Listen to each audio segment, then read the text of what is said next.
We're back. Good morning, Lisa. I hope you got my email I sent you back. Good morning, Pamela Gamble. James, what's up, bro? Good morning, my friend. Good morning, good morning, good morning. We are in this book. We are on page 130. Page 130. We're talking about the benefits of writing things down. Yesterday, I spoke to you about how critical it is for us to write things down. The Bible was written. It is written. Man shall not live by bread alone, but every word that proceeds out of the mouth of God. It was written. The Ten Commandments were written. What are you saying? If you want to win in life, you need to write some things down. Not saying that you have to, but it accelerates your growth. Praise the Lord. I'm going to tell you a story that I'm going to jump in today. There's a story about two basketball teams. And before they went out, I don't know if you ever played sports, but they get in a circle before they go out. And they were just, encouraging each other that what they're going to do. And after they left the locker room, they ran onto the basketball court. And they got to the court, and there was no basketball goals. And when they saw that, they said, how are we going to play the game with no goal? How can we score with no goal? How do we know who's winning with no goal? How can we measure with no goal? And it hit them. It should hit us. How can you win in life if there is no goal? How do you know you got there? It's critical that we write goals down, check them off. And actually, there is a motivational aspect to accomplishing your goals. Now, for me, I have a get done list. Every day, I try to write down a get done list. Some call it a to-do list, fine. But these are things I want to get done. Now, imagine if you had a list of things you want to get done on a regular basis. It will not be long before you start to make some massive moves in your life. So we have to govern ourselves accordingly if we want to be successful. Okay, into the book, Habakkuk 2:2 says this. Then the Lord answered me and said, write the vision, engrave it plainly on clay tablets, so that the one who reads it will run. So written visions help you run. Written visions help you run. Written goals help you achieve. Proverbs 29:18 says, without a vision, the people perish. Without the ability to see, or the ability or revealed insight or direction, it's hard to win. Yesterday, we talked about Dr. Gail Matthews, and she found out that you are 42% more likely to succeed if you write your goals down with focus, intention, and hold yourself accountable. One thing that may help also with this, it's one thing to write it down, another thing to read it daily. So, number one, write the goal down. Number two, read it daily. Something happens when you read it daily. Like, for example, work out, eat healthy, finish this, do that. It's hard to read your goal daily and not take action towards the goal. Mhm. Multiply your chances of achieving your goals. Write them down. Oh, I'm talking to you. Neurologists know neuropsychologists, that's what it says, have identified something called the generation effect. The generation effect, which basically says that people demonstrate better memory for things they generate in their minds themselves than they do for things they merely read about. Okay, let's say it again. The generation effect, which basically says that people demonstrate better memory for things they generate in their own minds themselves than they do things they merely read about. So, what do? I was reading this guy I really like right now, Apostle Joseph Selman. I like his teaching. Okay, so anyway, I binge watch different people. I like how they teach, so I'm studying, right? So he's talking about four kind of men or four kind of people you need to have in your life. And so I studied it. I said, okay, how can I memorize this for my life? So that's what I do. I get an idea and say, okay, how can I apply it to my life?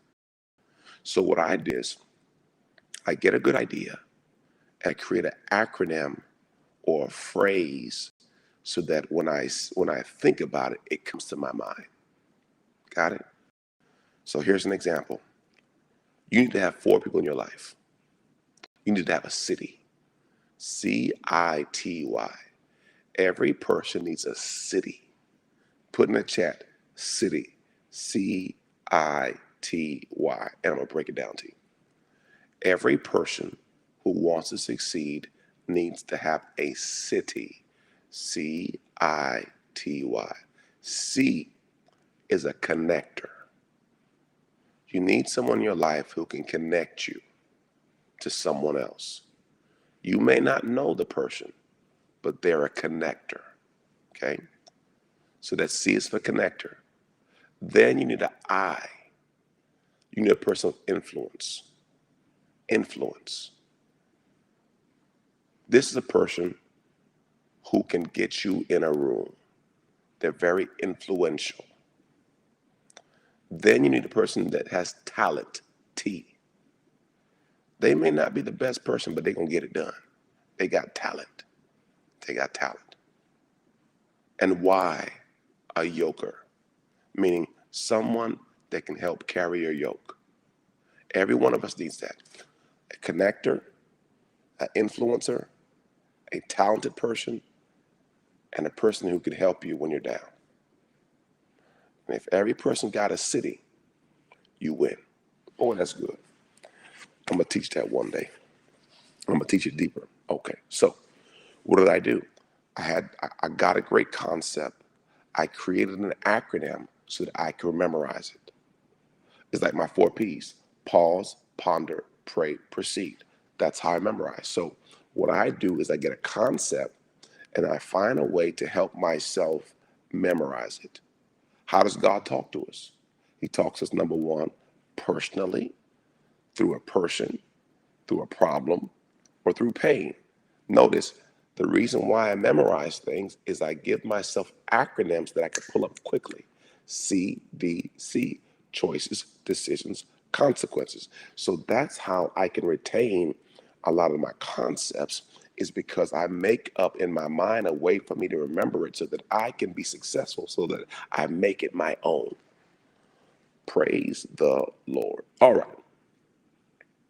Where am I at? Page 131. According to a professor at Purdue University, the generation effect tells us that the more work we put into creating or imagining something, the better we'll remember it. Wow. The more time you put in trying to figure out how you're going to remember it, the better you hold on to it. Example, you meet a new person. Every time you see them, say their name. Okay, for example, I met a new person. His name is Jonathan. Hey, Jonathan, man, where you grow up? Hey, Jonathan, man, what you major in? Hey, Jonathan, what do you do for a living?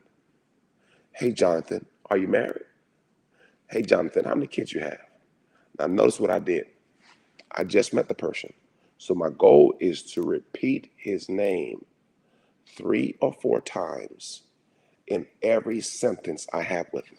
Why? I'm trying to trigger my memory to take hold of who I just met.